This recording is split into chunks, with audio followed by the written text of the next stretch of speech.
Today, let's discuss about issue of materials.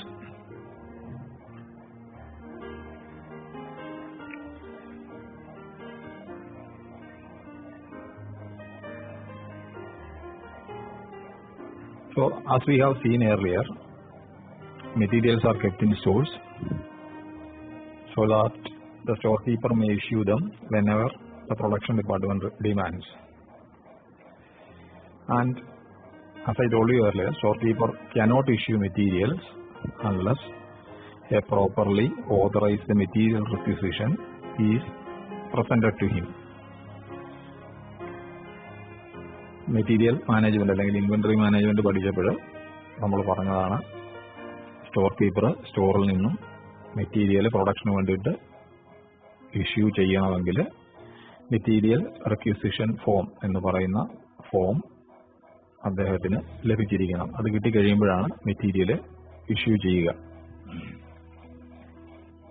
When materials have been purchased for a specific product or for a particular product, then the cost of materials received is wholly debited to that product. Cost അക്കൗണ്ടിങ്ങിൽ നമുക്ക് അങ്ങനെ ചെയ്യാം. ഒരു ഉൽപ്പന്നത്തിന്റെ ഉൽപാദന ചെലവ് കണ്ടുപിടിക്കുന്നതിന് വേണ്ടിയിട്ട് ആ ഉൽപ്പന്നം ഉണ്ടാക്കാൻ വേണ്ടി മാത്രം വാങ്ങിയ മെറ്റീരിയൽ ആണ്, പ്രത്യേകിച്ച് ഒരേ വിലയിലുള്ള മെറ്റീരിയൽ ആണ് ഉപയോഗിച്ചിരിക്കുന്നതെങ്കിൽ നമുക്ക് ആ മെറ്റീരിയലിന്റെ വില പൂർണ്ണമായിട്ടും ആ ഒരു ഉൽപ്പന്നത്തിന് വേണ്ടി അല്ലെ ആ ഉൽപ്പന്നത്തിന്റെ നിർമ്മാണ ചെലവ് കണ്ടുപിടിക്കാൻ വേണ്ടി ഉപയോഗിക്കാം. But in general practice materials are purchased four several products.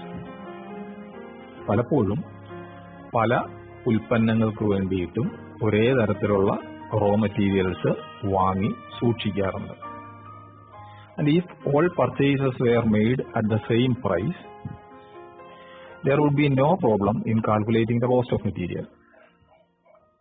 അല്ലെ, എല്ലാ മെറ്റീരിയലും ഒരേ വിലയ്ക്കാണ് വാങ്ങിയതെങ്കിൽ നമുക്ക് ഒരു ഉൽപ്പന്നത്തിന്റെ ഉൽപാദന ചെലവ് കണ്ടുപിടിക്കാൻ വേണ്ടി വളരെ എളുപ്പമാണ്. അതിനു വേണ്ടിയിട്ട് എത്ര രൂപയുടെ മെറ്റീരിയൽ ചെലവായി എന്നുള്ളത് എളുപ്പത്തിൽ കണ്ടുപിടിക്കാം. കാരണം എന്ന് വാങ്ങിയതാണേലും എപ്പോൾ വാങ്ങിയതാണേലും ഒരേ വില തന്നെയാണെങ്കിൽ ആ വില ഉപയോഗിച്ച് പ്രൊഡക്ഷൻ കോസ്റ്റ് ഉൽപാദന ചെലവ് എളുപ്പത്തിൽ കണ്ടുപിടിക്കാനായിട്ട് പറ്റും.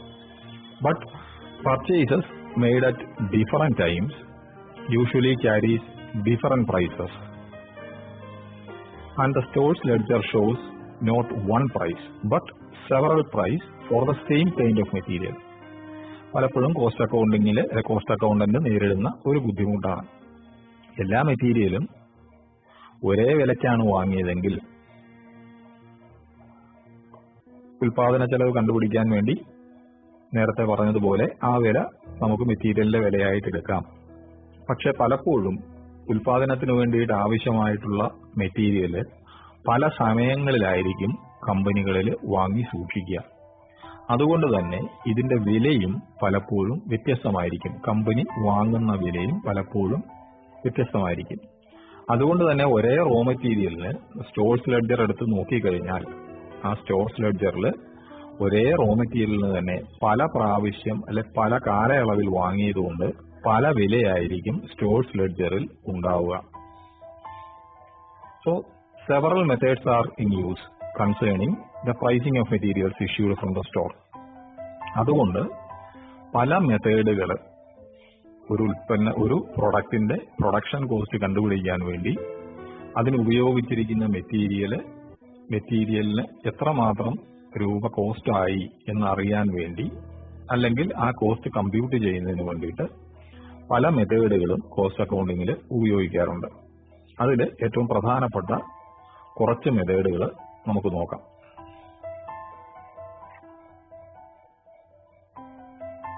അങ്ങനെയുള്ള മെത്തേഡുകളിൽ ഒരു മെത്തേഡാണ് ഫിഫോ അല്ലെങ്കിൽ ഫസ്റ്റ് ഇൻ ഫസ്റ്റ് ഔട്ട് എന്ന് പറയുന്ന method. First in first out, ആ 4 വാക്കുകളിലെ ആദ്യത്തെ അക്ഷരങ്ങൾ ഉപയോഗിച്ച് FIFO മെത്തേഡ് എന്ന് പറയും.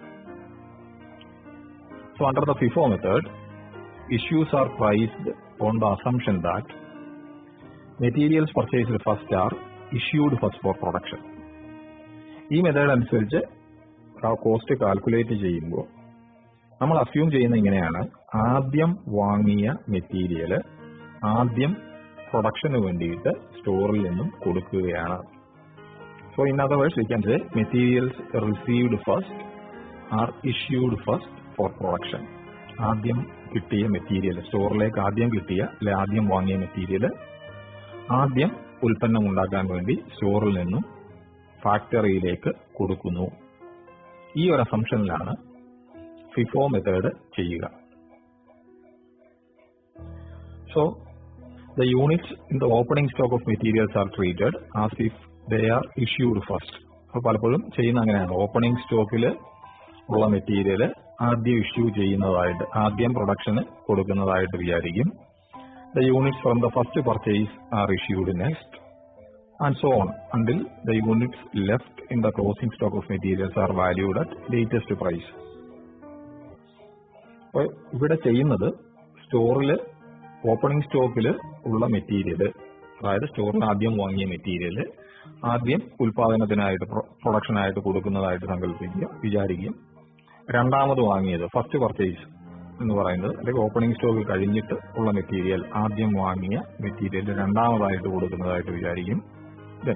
രണ്ടാമതായിട്ട് വാങ്ങിയ മെറ്റീരിയൽ അടുത്തതായിട്ട് പ്രൊഡക്ഷന് കൊടുക്കുന്നതായിട്ട് വിചാരിക്കും. അങ്ങനെ ക്ലോസിംഗ് സ്റ്റോക്കിൽ ഉള്ള മെറ്റീരിയൽ ഏറ്റവും അവസാനത്തെ പർച്ചേസ് പ്രൈസിൽ ഉള്ള മെറ്റീരിയൽ ആയിരിക്കും ക്ലോസിംഗ് സ്റ്റോക്കിൽ ഉണ്ടാവുക.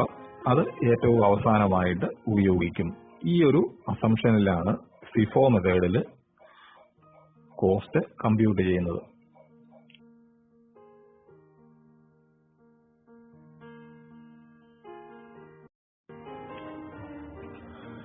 This method is most suitable in times of falling prices because the issue price of material will be high while the cost of replacement will be low. സാധാരണ raw മെറ്റീരിയലിന്റെ market വില കുറഞ്ഞുകൊണ്ടിരിക്കുന്ന സമയത്താണ് ഈ FIFO method ഉപയോഗിക്കാൻ ഏറ്റവും അനുയോജ്യമായിട്ടുള്ള സമയം. അതിന് കാരണം എന്താണെന്ന് വെച്ചാൽ, ആദ്യകാലങ്ങളിൽ വാങ്ങിയിരിക്കുന്ന മെറ്റീരിയലിന് വില കൂടുതലായിരിക്കും. അതുകൊണ്ട് അത് ആദ്യം തന്നെ ഉൽപ്പന്നം ഉണ്ടാക്കാൻ വേണ്ടി ഉപയോഗിക്കും. മാർക്കറ്റ് പ്രൈസ് കുറഞ്ഞുകൊണ്ടിരിക്കുന്നതിന് പിന്നീട് ഓരോ ദിവസവും മുന്നോട്ട് പോകുന്തോറും വില കുറഞ്ഞു വരുന്നതുകൊണ്ട് പിന്നീട് വാങ്ങിയ മെറ്റീരിയലിന് വില കുറവായിരിക്കും. അതുകൊണ്ട് തന്നെ പുതിയ മെറ്റീരിയൽ നമ്മൾ വാങ്ങുന്ന സമയത്ത് കുറഞ്ഞ വിലയ്ക്ക് വാങ്ങാനായിട്ട് പറ്റും എന്നുള്ളത് കൊണ്ട് ആദ്യം വാങ്ങിയ മെറ്റീരിയൽ ആദ്യമായിട്ട് ഉപയോഗിക്കുക എന്നുള്ളത് മെറ്റീരിയലിന്റെ മാർക്കറ്റ് വില കുറയുന്ന സമയത്ത് കമ്പനികൾ ഉപയോഗിക്കുന്ന ഒരു മാർഗമാണ്. അപ്പോൾ FIFO മെത്തേഡ് ഏറ്റവും കൂടുതൽ ഫോളിംഗ് റോ മെറ്റീരിയൽ പ്രൈസ് ഉള്ള സമയത്താണ് ഉപയോഗിക്കുക.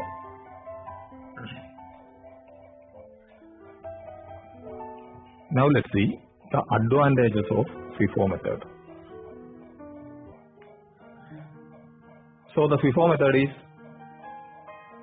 most suitable in the case of perishable product. Perishable product നമ്മൾ ഉദ്ദേശിക്കുന്നത് എളുപ്പം കേടുവന്നു പോകുന്ന സാധനങ്ങളെയാണ് perishable product എന്ന് പറയുക. സോ എളുപ്പം കേടുവന്നു പോകുന്ന റോ മെറ്റീരിയൽ സ്റ്റോക്കിൽ സൂക്ഷിക്കും തോറും പെട്ടെന്ന് ചീത്തയാവാൻ സാധ്യതയുള്ള മെറ്റീരിയലുകൾ. So in this case FIFO method or pricing method more or less corresponds with the actual movement of material. സാധാരണഗതിയിൽ ഇങ്ങനെയുള്ള മെറ്റീരിയലുകളിൽ ആദ്യം വാങ്ങിയത് ആദ്യം തന്നെ പ്രൊഡക്റ്റ് ഉണ്ടാക്കാനായിട്ട് ഉപയോഗിക്കുകയാണ് ചെയ്യുക. കാരണം കൂടുതൽ കാലം സൂക്ഷിച്ചു വെച്ച് കഴിഞ്ഞാൽ അതിന്റെ ക്വാളിറ്റിയും തൂക്കവും ഒക്കെ നഷ്ടപ്പെട്ടു പോകുന്നുള്ളതുകൊണ്ട് ആദ്യം വാങ്ങിയത് തന്നെ ആദ്യം ഉൽപ്പന്നം ഉണ്ടാക്കാനായിട്ട് ഉപയോഗിക്കും. അപ്പോൾ അതുകൊണ്ട് യഥാർത്ഥത്തിൽ ഉപയോഗിച്ച മെറ്റീരിയൽസിന്റെ വില തന്നെ കോസ്റ്റ് കണ്ടുപിടിക്കാൻ വേണ്ടി ഉപയോഗിക്കാനായിട്ട് പറ്റും. Secondly, this method is simple to understand. നമുക്ക് പെട്ടെന്ന് മനസ്സിലാക്കാം, വലിയ കോംപ്ലിക്കേഷൻ ഒന്നുമില്ല. ആദ്യം വാങ്ങിയ മെറ്റീരിയൽ ആദ്യം ഉപയോഗിക്കുന്നു, എളുപ്പത്തിൽ മനസ്സിലാക്കാൻ പറ്റുന്ന ഒരു കൺസെപ്റ്റാണ്. Therefore, managers with little or no accounting information would be able to understand it easily. ആർക്ക് വേണമെങ്കിലും അക്കൗണ്ടിങ്ങിനെ കുറിച്ച് വലിയ ധാരണയില്ലാത്ത ഒരു മാനേജർക്കാണെങ്കിൽ പോലും എളുപ്പത്തിൽ മനസ്സിലാക്കാൻ പറ്റുന്ന ഒരു കൺസെപ്റ്റാണ് FIFO എന്ന് പറയാം. Thirdly, here all issues are priced at cost price. Hence, entire cost of materials are recovered. ഇവിടെ FIFO മെത്തേഡിൽ കോസ്റ്റ് പ്രൈസിലാണ് മെറ്റീരിയൽസ് ഇഷ്യൂ ചെയ്യുന്നത്.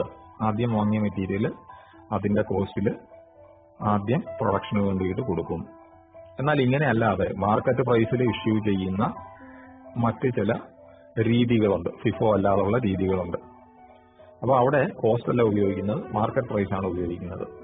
അതുകൊണ്ട് മാർക്കറ്റ് പ്രൈസിലാണ് ഇഷ്യൂ ചെയ്യുന്നതെങ്കിൽ പലപ്പോഴും കൂടിയ വിലയ്ക്ക് വാങ്ങിയ മെറ്റീരിയൽ മാർക്കറ്റിൽ വില കുറയുമ്പോൾ കുറഞ്ഞ വിലയ്ക്ക് ഉപയോഗിച്ചതായിട്ടൊക്കെ കാണിക്കേണ്ടി വരും. എന്നാൽ അങ്ങനെയുള്ള പ്രശ്നങ്ങളൊന്നും FIFO മെത്തേഡിൽ ഉണ്ടാവുന്നില്ല. So entire cost of materials are recovered under FIFO method. മെറ്റീരിയലിന്റെ യഥാർത്ഥത്തിലുള്ള മുഴുവൻ കോസ്റ്റും FIFO മെത്തേഡ് അനുസരിച്ച് നമ്മൾ ഉൽപ്പന്നത്തിന്റെ ചിലവായിട്ട്, ഉൽപാദന ചെലവായിട്ട് കാണിക്കാൻ പറ്റും. Fourthly, this method results in lower book profits and hence lower tax liability during the period of falling price. മെറ്റീരിയലിന്റെ വില കുറഞ്ഞുകൊണ്ടിരിക്കുന്ന സമയത്താണെങ്കിൽ പോലും ആദ്യം വാങ്ങിയ മെറ്റീരിയലിന് വില കൂടുതലായതുകൊണ്ട് കൂടുതലുള്ള വിലയായിരിക്കും അക്കൗണ്ടിൽ കാണിക്കുക, കോസ്റ്റ് ഓഫ് പ്രൊഡക്ഷൻ കാണാൻ വേണ്ടിയിട്ട് ഉപയോഗിക്കുക. അതുകൊണ്ട് ട്രേഡിംഗ് ആൻഡ് P&L അക്കൗണ്ടിൽ കാണിക്കുന്ന പ്രോഫിറ്റ് കുറവായിരിക്കും. കാരണം മെറ്റീരിയലിന്റെ വില കൂടുതലുള്ള വിലയുള്ള മെറ്റീരിയൽ ഉപയോഗിച്ചതുകൊണ്ട് നാച്ചുറലി നെറ്റ് പ്രോഫിറ്റിന്റെ എമൗണ്ട് കുറയും. അതുകൊണ്ട് തന്നെ ടാക്സ് ലയബിലിറ്റി, കമ്പനി കൊടുക്കേണ്ട ടാക്സിന്റെ അളവും കുറയും. ഇത് വില കുറയുന്ന സമയത്ത് ഇത് പ്രാവർത്തികമാകുകയുള്ളൂ. ഇപ്പോൾ മെറ്റീരിയലിന്റെ വില കുറയുന്ന സമയത്ത് ടാക്സ് ലയബിലിറ്റി കുറയ്ക്കാൻ FIFO മെത്തേഡ് സഹായിക്കുന്നുണ്ട്. Then the value of closing stock will be realistic as it is valued at the price of latest purchase. ബുക്കിൽ കാണിക്കുന്ന ക്ലോസിംഗ് സ്റ്റോക്കിന്റെ വിലയും യാഥാർത്ഥ്യമായിരിക്കും. കാരണം ഏറ്റവും അവസാനം വാങ്ങിയതാണ് ക്ലോസിംഗ് സ്റ്റോക്കിൽ കിടക്കുക. ആദ്യം വാങ്ങിയതൊക്കെ പ്രൊഡക്ഷന് കൊടുത്ത് വിട്ടിട്ടുണ്ടാവും. അപ്പോൾ അവസാനം വാങ്ങിയ സാധനമായിരിക്കും ക്ലോസിംഗ് സ്റ്റോക്കിൽ ഉണ്ടാവുക. അതിന്റെ വില എന്ന് പറയുന്നത് അപ്പോഴത്തെ മാർക്കറ്റ് വില തന്നെ ആയിരിക്കും. അപ്പോൾ ക്ലോസിംഗ് സ്റ്റോക്കിന്റെ വാല്യൂ ഏതാണ്ട് മാർക്കറ്റ് പ്രൈസുമായിട്ട് ഒത്തുപോകുന്നതായിരിക്കും, അല്ലെങ്കിൽ യഥാർത്ഥമായിരിക്കും. And finally, it makes manipulation of the income or manipulation of the P&L account difficult, or P&L account and balance sheet difficult, because under FIFO policy there remains no vagueness about the value to be used in final accounts. അക്കൗണ്ടുകളിൽ trading and P&L അക്കൗണ്ടിലോ അല്ലെങ്കിൽ balance ഷീറ്റിൽ closing സ്റ്റോക്കിന്റെ വില കാണിക്കുന്ന സമയത്തോ ഒക്കെ manipulation നടക്കാനുള്ള സാധ്യത കുറവാണ്. അതിന് കാരണം മെറ്റീരിയലിന്റെ വില എത്രയാണ് അല്ലെങ്കിൽ എങ്ങനെയാണ് കണ്ടുപിടിച്ചത് എന്നുള്ളതിലൊന്നും വലിയ ആശയക്കുഴപ്പമൊന്നും ഉണ്ടാവുന്നില്ല. ആദ്യം വാങ്ങിയ മെറ്റീരിയൽ ആദ്യം ഇഷ്യൂ ചെയ്യുന്നു എന്നുള്ളതുകൊണ്ട് അവിടെ വലിയ വേഗനസ് ഒന്നുമില്ല. കൃത്യമായിട്ടുള്ള വില തന്നെയായിരിക്കും ഫൈനൽ അക്കൗണ്ടിൽ കാണിക്കുക. So these are the advantages of FIFO method.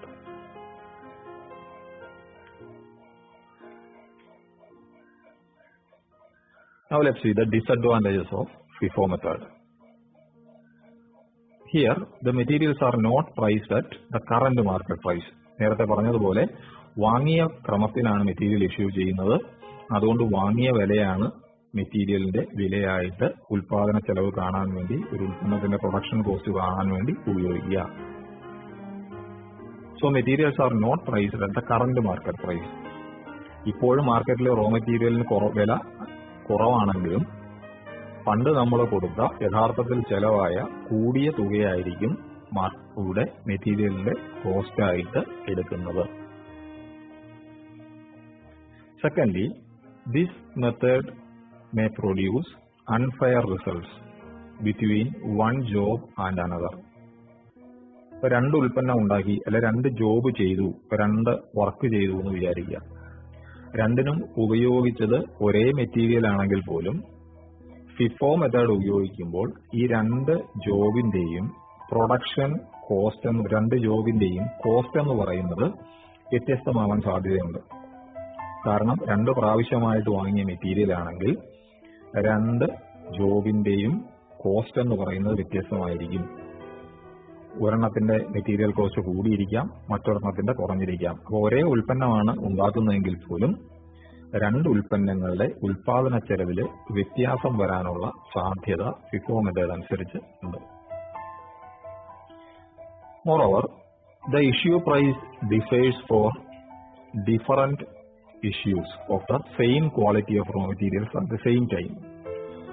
ഒരേ ക്വാളിറ്റിയുള്ള മെറ്റീരിയലാണ് ഉപയോഗിച്ചിരിക്കുന്നതെങ്കിൽ പോലും പല സമയത്ത് പല വിലയായിരിക്കും അതിന്റെ വിലയായിട്ട് കാണിക്കുക. ഒരേ റോ മെറ്റീരിയൽ ആയിരിക്കും, ഒരേ ക്വാളിറ്റി ഉള്ളതായിരിക്കും, പക്ഷെ വാങ്ങിയ വിലകൾ വാങ്ങിയ സമയം വ്യത്യസ്തമായതുകൊണ്ട് അതിന്റെ വാങ്ങിയ വിലകളും വ്യത്യസ്തമായിരിക്കും. അതുകൊണ്ട് തന്നെ അതിന്റെ സ്റ്റോറിൽ നിന്നുള്ള ഇഷ്യൂ പ്രൈസും അല്ലെങ്കിൽ കോസ്റ്റ് ഓഫ് പ്രൊഡക്ഷൻ കാണാൻ വേണ്ടിയിട്ട് ഉപയോഗിക്കുന്ന വാൽ പ്രൈസും വ്യത്യസ്തമായിരിക്കും. Therefore, cost comparisons will be difficult. ഒരേ ഉൽപ്പന്നത്തിന്റെ തന്നെ ഉൽപാദന ചെലവുകൾ വ്യത്യസ്തമാകുമ്പോൾ പ്രൊഡക്ഷൻ കോസ്റ്റ് കമ്പയർ ചെയ്യാനൊക്കെ താരതമ്യ പഠനം നടത്തേണ്ട ആവശ്യമൊക്കെ വരുമ്പോൾ അത് ബുദ്ധിമുട്ടായിട്ട് വരും. Then, during the period of rising prices, it results in higher book profit and high tax liability.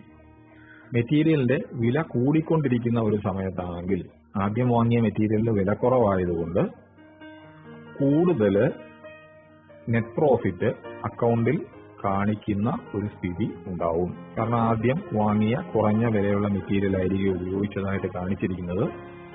അതുകൊണ്ട് മെറ്റീരിയൽ കോസ്റ്റ് കുറവായിരിക്കും, ഉൽപാദന ചെലവ് കുറവായിട്ടായിരിക്കും വരിക, പ്രോഫിറ്റ് അതുകൊണ്ട് നാച്ചുറലി കൂടുതലായിട്ട് വരും. ഇങ്ങനെയുള്ളതുകൊണ്ട് അത് മാത്രമല്ല, this is because closing stock appearing or closing stock in the book is valued at higher prices. Trading അക്കൗണ്ടിൽ ക്രെഡിറ്റ് ചെയ്തിരിക്കുന്ന ക്ലോസിംഗ് സ്റ്റോക്കിന്റെ വില കൂടുതലുമായിരിക്കും. കാരണം ഓപ്പണിംഗ് സ്റ്റോക്കിന്റെ വില ആദ്യം വാങ്ങിയതിന്റെ വില കുറവായിരിക്കും, ക്ലോസിംഗ് സ്റ്റോക്കിന്റെ വില റൈസിംഗ് പ്രൈസിന്റെ സിറ്റുവേഷനിൽ ക്ലോസിംഗ് സ്റ്റോക്കിന്റെ വില കൂടുതലുമായിരിക്കും. അതുകൊണ്ട് ബുക്കിലുള്ള പ്രോഫിറ്റ് നെറ്റ് പ്രോഫിറ്റ് കൂടുതലാവും, കൂടുതൽ ടാക്സ് കമ്പനി കൊടുക്കേണ്ടതായിട്ടും വരും. മറ്റൊരു ഡിസഡ്വാൻറ്റേജ് എന്ന് പറയുന്നത് for pricing one material requisition more than one price may be involved and this may lead to higher probability of clerical errors. വരുന്നത് ഒരു ഒരു മെറ്റീരിയൽ റിക്വിസിഷൻ വന്നു എന്ന് വിചാരിക്കാം. സ്റ്റോറിലേക്ക് കുറച്ച് മെറ്റീരിയലിന് വേണ്ടിയിട്ട് പ്രൊഡക്ഷൻകാർ ഡിമാൻഡ് ചെയ്തു. മെറ്റീരിയൽ നമ്മൾ സ്റ്റോറിലിരിക്കുന്ന മെറ്റീരിയൽ എടുത്ത് പ്രൊഡക്ഷന് കൊടുക്കുകയും ചെയ്തു. ഈ മെറ്റീരിയൽ പല പ്രാവശ്യമായിട്ട് വാങ്ങിയതാണെങ്കിൽ FIFO മെത്തേഡ് അനുസരിച്ച് പല വിലയായിരിക്കും കാണിക്കുക. ഒരു പ്രാവശ്യം പ്രൊഡക്ഷനിലേക്ക് കൊടുത്തിരിക്കുന്ന കുറെ മെറ്റീരിയലാണ്. ആ മെറ്റീരിയലിന്റെ കൂട്ടത്തിന് തന്നെ പലപ്പോഴാണ് ഈ വാങ്ങിയ മെറ്റീരിയലിന് പല വിലയായിരിക്കും ബുക്കിൽ കാണിക്കുക. അതുകൊണ്ട് തന്നെ ഇതിന്റെ ക്ലറിക്കൽ എറേഴ്സ് അക്കൗണ്ടന്റിന്റെ ഭാഗത്തു നിന്നൊക്കെ ഇതിന്റെ പ്രൈസ് കണ്ടുപിടിക്കുന്നതിലൊക്കെ തെറ്റുകൾ വരാനുള്ള സാധ്യത കൂടുതലാണ്.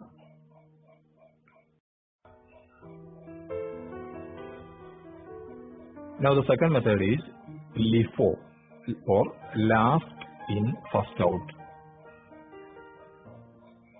പേരിൽ സൂചിപ്പിക്കുന്നത് പോലെ ഈ മെത്തേഡിന്റെ ഒരു പ്രത്യേകത, under this method issues R priced on the assumption that materials purchased last are issued first for production.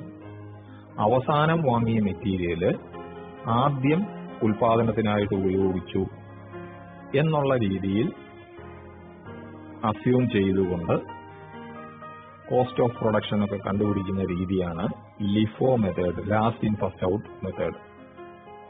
So this method is suitable in times of rising prices because materials will be issued from the latest consignment at a price which is closely related to the current price levels. ഇവിടെ ചെയ്യുന്നത് ഏറ്റവും അവസാനം വാങ്ങിയ material ആദ്യം production ഉപയോഗിച്ചു എന്നാണ് നമ്മൾ വിചാരിക്കുക, ആദ്യം ഇഷ്യൂ ചെയ്തെന്ന് വിചാരിക്കുക. അതുകൊണ്ട് പലപ്പോഴും കറന്റ് മാർക്കറ്റ് പ്രൈസുമായിട്ട് യോജിച്ചു പോകുന്ന കോസ്റ്റ് ആയിരിക്കും ഇവിടെ റെക്കോർഡ് ചെയ്യപ്പെടുക.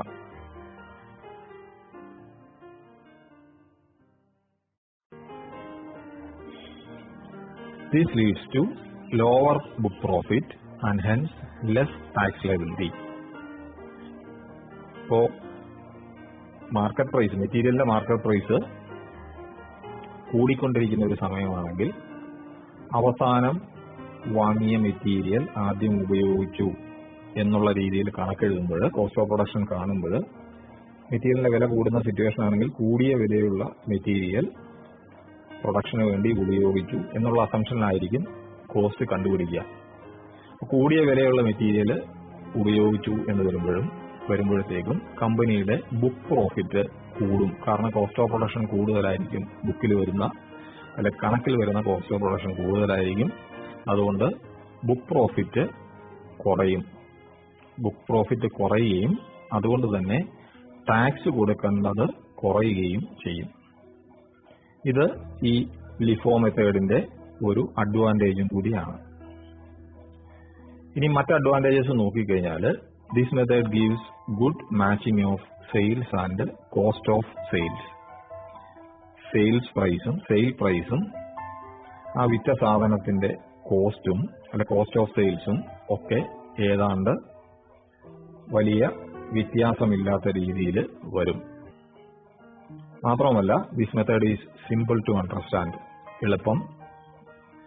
മറ്റ് ചില സ്റ്റാറ്റിസ്റ്റിക്കൽ ടൂൾസ് ഒക്കെ ഉപയോഗിക്കുന്ന മെത്തേഡുമായിട്ട് കമ്പയർ ചെയ്ത് നോക്കുമ്പോൾ ഈ മെത്തേഡ് കുറച്ചുകൂടി എളുപ്പത്തിൽ മനസ്സിലാക്കാൻ പറ്റുന്നതാണ്. Issues are usually priced at cost and hence entire cost of material used is recovered from production. Material production വേണ്ടിയിട്ട് ഇഷ്യൂ ചെയ്യുമ്പോൾ അതിന്റെ കോസ്റ്റ് പ്രൈസാണ് എടുക്കുന്നത്. അതുകൊണ്ട് മെറ്റീരിയലിന് വേണ്ടി ചെലവായ തുക മുഴുവൻ പ്രൊഡക്ഷനിൽ നിന്നും റിക്കവർ ചെയ്യാനായിട്ട് അല്ലെങ്കിൽ ബുക്കിൽ കാണിക്കാനായിട്ട് പറ്റും. കോസ്റ്റ് ഓഫ് പ്രൊഡക്ഷൻ കാണാൻ വേണ്ടിയിട്ട് ഉപയോഗിക്കാനായിട്ട് പറ്റും. ആൻഡ് ഫൈനലി, നേരത്തെ നമ്മൾ പറഞ്ഞ പോലെ it results in lower book profit and lower tax. മെറ്റീരിയലിന്റെ വില കൂടുന്ന സമയത്താണെങ്കിൽ ഇവിടെ ബുക്ക് പ്രോഫിറ്റ് കുറയാനും അതുപോലെ ടാക്സ് കുറയാനും ഒക്കെയുള്ള സാധ്യതയുണ്ട്. But this system has got some disadvantages. First of all, the issue price differs in different issues and hence cost comparison will be difficult. FIFO മെത്തേഡിന്റെ കാര്യം പറഞ്ഞതുപോലെ ഒരേ ലോട്ടിൽ വാങ്ങിയ സാധനങ്ങളാണെങ്കിലും അല്ലെങ്കിൽ ഒരേ സമയത്ത് പ്രൊഡക്ഷനിലേക്ക് ഇഷ്യൂ ചെയ്യുന്ന സാധനങ്ങൾ പല ലോട്ടിൽ വാങ്ങിയതാണെങ്കിൽ, പല പ്രാവശ്യമായിട്ട് വാങ്ങിയതാണെങ്കിൽ അതിന്റെ ഇഷ്യൂ പ്രൈസ് വ്യത്യസ്തമായിരിക്കും. അതുകൊണ്ട് തന്നെ ഒന്നിലധികം ഉൽപ്പന്നങ്ങളുടെ കോസ്റ്റ് കമ്പാരിസൺ, ഒന്നിൽ കൂടുതൽ പ്രൊഡക്റ്റുകളുടെ കോസ്റ്റ് ഓഫ് പ്രൊഡക്ഷൻ, ഒരേ പ്രൊഡക്റ്റ് ആണെങ്കിൽ പോലും കോസ്റ്റ് ഓഫ് പ്രൊഡക്ഷനിൽ വ്യത്യാസം ഉണ്ടാവും. കോസ്റ്റ് കമ്പാരിസൺ ബുദ്ധിമുട്ടാവും. Then during the period of fall in prices, this method gives high book profit and high tax liability. മെറ്റീരിയലിന്റെ വില കുറയുന്ന സമയത്താണ് ഇത് ഉപയോഗിക്കുന്നതെങ്കിൽ അവസാനം വന്ന മെറ്റീരിയൽ പ്രൊഡക്റ്റ് ഉണ്ടാക്കാനായിട്ട് കാണിച്ചു എന്ന രീതിയിൽ കോസ്റ്റ് കണ്ടുപിടിക്കുമ്പോൾ കുറഞ്ഞ വിലയുള്ള മെറ്റീരിയൽ ആണ് ഉപയോഗിച്ചത് എന്നാണ് നമ്മൾ റെക്കോർഡ് ചെയ്യുക. അതുകൊണ്ട് ബുക്ക് പ്രോഫിറ്റ് കൂടുതലായിരിക്കും, ഫൈനൽ അക്കൗണ്ട്സിൽ കാണിക്കുന്ന പ്രോഫിറ്റ് കൂടുതലായിരിക്കും. പ്രോഫിറ്റ് കൂടുന്നത് കൊണ്ട് കൂടുതൽ ടാക്സ് കൊടുക്കേണ്ടതായിട്ടും വരും. Thirdly, for pricing, more than one prices may be involved. ഇതും FIFO മെത്തേഡിൽ പറഞ്ഞതുപോലെയാണ്. പ്രൊഡക്ഷന് വേണ്ടിയിട്ട് ഉദാഹരണമായിട്ട് പറയുകയാണെങ്കിൽ പ്രൊഡക്ഷന് വേണ്ടിയിട്ട് 100 യൂണിറ്റ് മെറ്റീരിയൽ അല്ലെ 100 മെറ്റീരിയൽ നമ്മൾ കൊടുത്തു എന്ന് വിചാരിക്കുക. ഈ 100 മെറ്റീരിയൽ 2 പ്രാവശ്യമായിട്ടാണ് വാങ്ങി വെച്ചിരുന്നതാണെങ്കിൽ 2 വിലയായിരിക്കും കാണിക്കുക. അപ്പോൾ ഒന്നിലധികം വിലകൾ പ്രൈസിങ്ങിന് വേണ്ടിയിട്ട് ഉപയോഗിക്കേണ്ടതായിട്ട് വരും. And because of this reason this method may lead to clerical errors. ഇങ്ങനെ ഒന്നിലധികം വിലകൾ ഉപയോഗിക്കേണ്ടി വരുന്നതുകൊണ്ട് ഈ മെത്തേഡ് ഉപയോഗിക്കുകയാണെങ്കിൽ അവിടെ ക്ലറിക്കൽ എറർ ഉണ്ടാവാനുള്ള സാധ്യത കൂടുതലാണ്. അക്കൗണ്ടന്റ് മെറ്റീരിയലിന്റെ കോസ്റ്റ് കണ്ടുപിടിക്കുന്ന സമയത്തൊക്കെ തെറ്റിപ്പോകാനുള്ള സാധ്യത കൂടുതലാണ്. And finally, this system is not accepted by tax department in some countries. പല രാജ്യങ്ങളിലും ഈ രീതിയിലുള്ള മെറ്റീരിയൽ ഇഷ്യൂസ് പല രാജ്യങ്ങളിലെയും ടാക്സ് ഡിപ്പാർട്ട്മെന്റ് അംഗീകരിക്കാറില്ല. അതുകൊണ്ട് പല രാജ്യങ്ങളിലും ഈ മെത്തേഡ് ഉപയോഗിക്കാനായിട്ട് ബുദ്ധിമുട്ടുണ്ട്.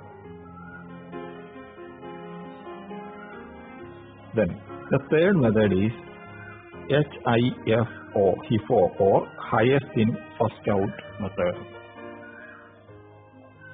Under this method, the materials with highest prices are issued first for production. ഈ മെത്തേഡിൽ നമ്മൾ അസ്യൂം ചെയ്യുന്നത് ഇങ്ങനെയാണ്: മെറ്റീരിയൽ വാങ്ങി വെച്ചിരിക്കുന്ന മെറ്റീരിയലിൽ ഏറ്റവും കൂടുതൽ വില കൊടുത്തു വാങ്ങിയ മെറ്റീരിയൽ ആദ്യം ഉൽപ്പന്നം ഉണ്ടാക്കുന്നതിനായി ഉപയോഗിക്കുന്നു. ഈ അസംഷനിലാണ് കണക്കെഴുതുക. So it does not consider the date on which they are purchased. ആദ്യം വാങ്ങിയതാണോ അവസാനം വാങ്ങിയതാണോ എന്നൊന്നും നോക്കുന്നില്ല.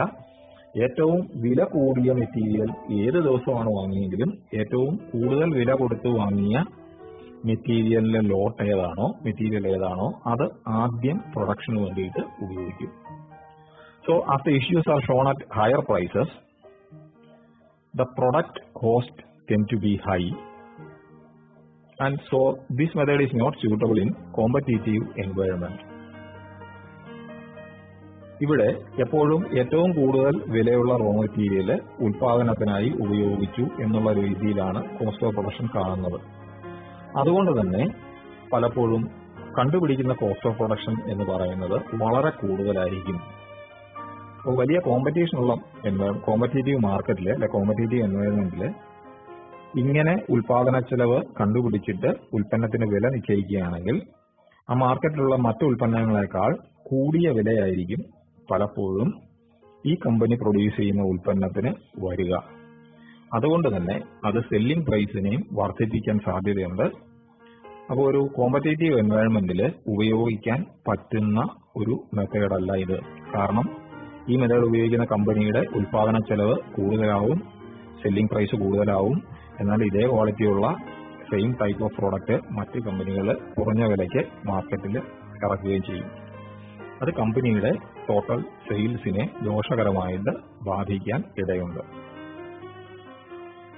Now the fourth method is average cost method.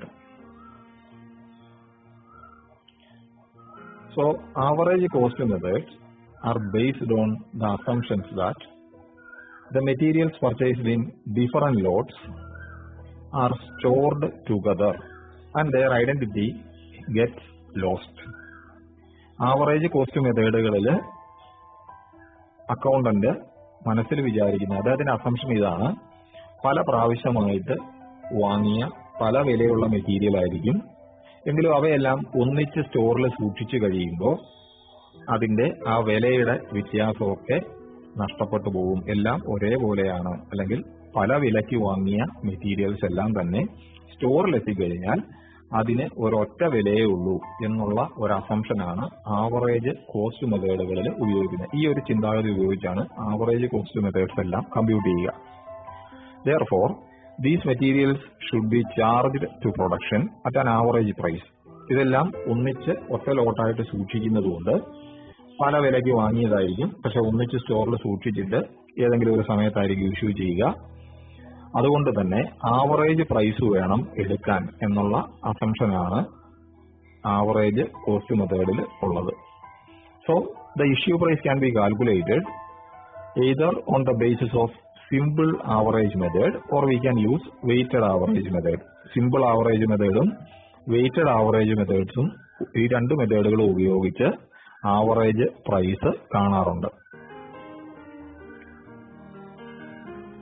ഇനി under the simple average method, the issues are charged at the average price of raw material purchased.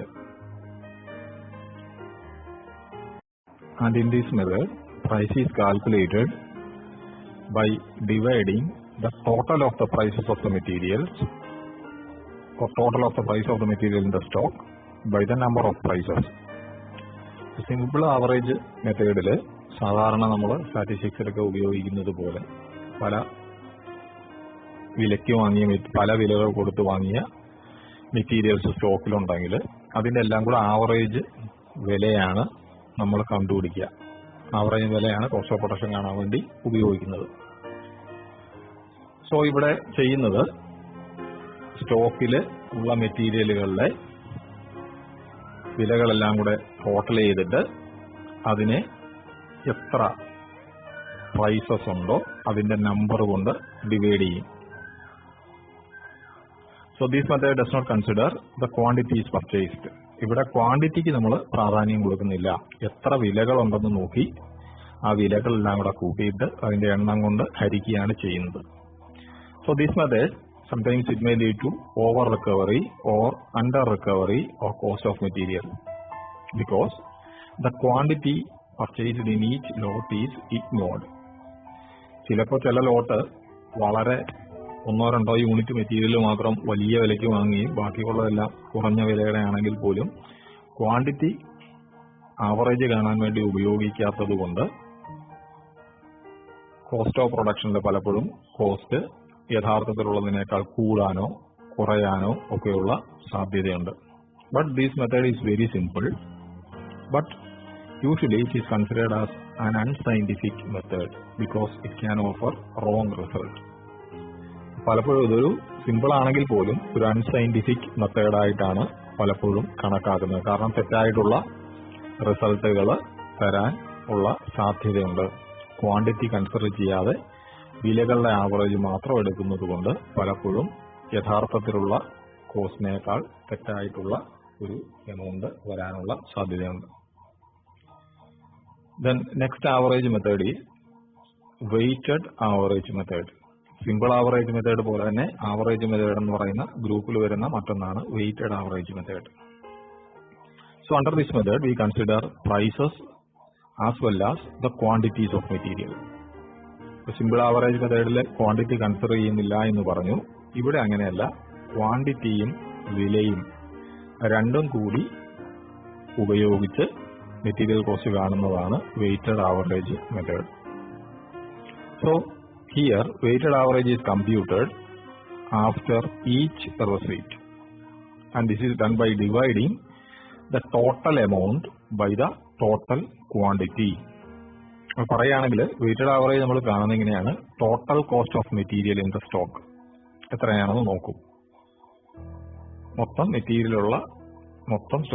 മൊത്തം സ്റ്റോക്കിലുള്ള മെറ്റീരിയലിന്റെയും കൂടെ മുഴുവൻ cost, എല്ലാത്തിന്റെയും കൂടെ കോസ്റ്റ് എത്രയാണെന്ന് നോക്കും. അതിനെ ക്വാണ്ടിറ്റി കൊണ്ട് ഡിവൈഡ് ചെയ്യും. അപ്പോൾ നമുക്ക് വെയ്റ്റഡ് ആവറേജ് മെത്തേഡ് ഉപയോഗിച്ച് കോസ്റ്റ് എത്രയാണെന്ന് കണ്ടുപിടിക്കാം. സിമ്പിൾ ആവറേജ് മെത്തേഡിൽ നമ്പർ ഓഫ് പ്രൈസസ് ആയിരുന്നു യൂസ് ചെയ്തിരുന്നത്. ഇവിടെ നമ്മൾ ടോട്ടൽ ക്വാണ്ടിറ്റി ഓഫ് മെറ്റീരിയലാണ് ഉപയോഗിക്കുന്നത്. സോ ഇത് രണ്ടുമാണ് പ്രധാനപ്പെട്ട ആവറേജ് ഉപയോഗിച്ചിട്ടുള്ള ആവറേജ് കോസ്റ്റ് മെത്തേഡ്സുകൾ. ഇത് കൂടാതെ മറ്റ് 2 മെത്തേഡുകളും കൂടിയുണ്ട്. അതിലൊന്നാമത്തത് ബേസ് സ്റ്റോക്ക് മെത്തേഡാണ്. Under the base stock method some quantity of material is assumed to be necessary for keeping the production going. So the quantity is not issued unless otherwise there is an emergency. Base stock മെത്തേഡിന്റെ പ്രത്യേകത, ഇവിടെ നമ്മൾ assume ചെയ്യുന്നത് ഇങ്ങനെയാണ്: കുറച്ച് material ഈ സ്ഥാപനം production activity നിന്നു പോകാതിരിക്കാൻ വേണ്ടി എപ്പോഴും അത്യാവശ്യമാണ്. ഈ ക്വാണ്ടിറ്റി ഒരിക്കലും നമ്മൾ ഇഷ്യൂ ചെയ്യാതെ കുറെ മെറ്റീരിയൽ റിസർവിൽ എപ്പോഴും സൂക്ഷിക്കും. ഒരു എമർജൻസി സിറ്റുവേഷൻ, മെറ്റീരിയലിന് ഷോർട്ടേജ് ഒക്കെ പോലെയുള്ള ഒരു അത്യാവശ്യം വരുമ്പോൾ മാത്രമേ ഈ സ്റ്റോക്ക് അല്ലെങ്കിൽ ഈ സ്റ്റോക്ക് ഓഫ് മെറ്റീരിയൽ എടുക്കുകയുള്ളൂ. പ്രൊഡക്ഷൻ നിന്നു പോകാതിരിക്കാൻ വേണ്ടി ഒരു അത്യാവശ്യം വന്നാൽ ഉപയോഗിക്കുന്നതിന് വേണ്ടി കുറെ മെറ്റീരിയൽ ബേസ് സ്റ്റോക്കായിട്ട് മാറ്റി വെക്കുന്ന മെത്തേഡാണ് ബേസ് സ്റ്റോക്ക് മെത്തേഡ് എന്ന് പറയാം. So this material which is not issued and is kept in stock is known as base stock. നമ്മളിങ്ങനെ ഇഷ്യൂ ചെയ്യാതെ എമർജൻസി വരികയാണെങ്കിൽ അപ്പോൾ എടുക്കാൻ വേണ്ടി മാറ്റി വെച്ചിരിക്കുന്ന സ്റ്റോക്കിനെ ബേസ് സ്റ്റോക്ക് എന്ന് പറയും. So base stock is simply this is A minimum stock which is not issued to production. Production ഉപയോഗിക്കാതെ റിസർവ് ആയിട്ട് എപ്പോഴും മാറ്റി വെക്കുന്ന ആ മിനിമം സ്റ്റോക്കാണ് ബേസ് സ്റ്റോക്ക് എന്ന് പറയുക. And the stock in excess of base stock is to be issued. ഇതിനേക്കാൾ കൂടുതലുള്ള മെറ്റീരിയൽ ബേസ് സ്റ്റോക്കിലേക്ക് മാറ്റി വെച്ചിട്ട് ബാക്കിയുള്ള മെറ്റീരിയലാണ് പ്രൊഡക്ഷന് വേണ്ടി ഇഷ്യൂ ചെയ്യുന്നത്. So normally the earlier materials received are kept as base and are valued at a price on which they are acquired. അപ്പോൾ കോസ്റ്റിംഗിൽ cost of production കാണുന്നതിന് വേണ്ടി സാധാരണ ചെയ്യുന്നത് ആദ്യം കിട്ടിയ മെറ്റീരിയൽ ബേസ് സ്റ്റോക്കിലേക്ക് മാറ്റിവെക്കും, അല്ലെ മാറ്റി വെക്കുന്നതായിട്ട് അസ്യൂം ചെയ്തുകൊണ്ട് അത് എന്തു വിലയ്ക്കാണോ ആ മെറ്റീരിയൽ വാങ്ങിയത് ആ കോസ്റ്റ്, അതിന്റെ ആ പ്രൈസ്, വാങ്ങിയ വില ഇതിന്റെ കോസ്റ്റ് ആയിട്ട് കണക്കാക്കും. പിന്നെ മറ്റൊന്നാണ് സ്റ്റാൻഡേർഡ് കോസ്റ്റ് മെത്തേഡ് എന്ന് പറയുക. Under standard cost method, material issues R priced at A pre determined standard price or standard issue price. The standard price is based on market condition, usage rate, handling facilities, storage facilities and so on. The standard cost method ചെയ്യുന്നത് മെറ്റീരിയലിലെ issue എന്ന് പറയുന്നത് മുൻകൂട്ടി നിശ്ചയിച്ച ഒരു വില, ആ വിലയിലായിരിക്കും എപ്പോഴും, ആ പ്രൈസിലായിരിക്കും മെറ്റീരിയൽ എപ്പോഴും ഇഷ്യൂ ചെയ്യുക. ഈ പ്രൈസിനെ സ്റ്റാൻഡേർഡ് പ്രൈസ് എന്ന് പറയും. അപ്പൊ അവിടെ ഈ സ്റ്റാൻഡേർഡ് പ്രൈസ്, ആ പ്രൈസിനായിരിക്കും സ്റ്റോക്കിൽ നിന്ന് എപ്പോഴും പ്രൊഡക്ഷനിലേക്ക് മെറ്റീരിയൽ കൊടുക്കുക. ഇപ്പൊ കോസ്റ്റ് ഓഫ് പ്രൊഡക്ഷൻ കാണാൻ വേണ്ടി സ്റ്റാൻഡേർഡ് പ്രൈസ് ആയിരിക്കും ഉപയോഗിക്കുന്നത്. ഈ സ്റ്റാൻഡേർഡ് പ്രൈസ് എന്ന് പറയുന്നത് അപ്പോഴത്തെ മാർക്കറ്റ് വിലയായിട്ടോ ചിലപ്പോൾ വാങ്ങിയ വിലയായിട്ടോ ഒന്നും ബന്ധമൊന്നും ഉണ്ടാകണമെന്നില്ല. കാരണം സ്റ്റാൻഡേർഡ് പ്രൈസ് എന്ന് പറയുന്നത് പലപ്പോഴും കമ്പ്യൂട്ട് ചെയ്യുന്നത് മാർക്കറ്റ് കണ്ടീഷനും ഈ മെറ്റീരിയലിന്റെ യൂസേജ് റേറ്റ് ഇടയ്ക്കിടയ്ക്ക് ഉപയോഗിക്കുന്നതാണോ അതോ വല്ലപ്പോഴും മാത്രം ഉപയോഗിക്കുന്ന മെറ്റീരിയൽ ആണോ, ഇങ്ങനെയുള്ള കാര്യങ്ങൾ, ഹാൻഡ്ലിംഗ് ഫെസിലിറ്റീസ്, അത് സ്റ്റോർ ചെയ്യാനുള്ള സൗകര്യങ്ങൾ ഒക്കെ നോക്കുക, ഹാൻഡ്ലിംഗ് ഫെസിലിറ്റി, സ്റ്റോറേജ് ഫെസിലിറ്റി, ഇതുപോലൊക്കെയുള്ള കാര്യങ്ങൾ എല്ലാം കണക്കിലെടുത്തിട്ടാണ് ഒരു മെറ്റീരിയലിന്റെ സ്റ്റാൻഡേർഡ് വില എത്രയാണ് എന്ന് കമ്പനി തീരുമാനിക്കുന്നത്.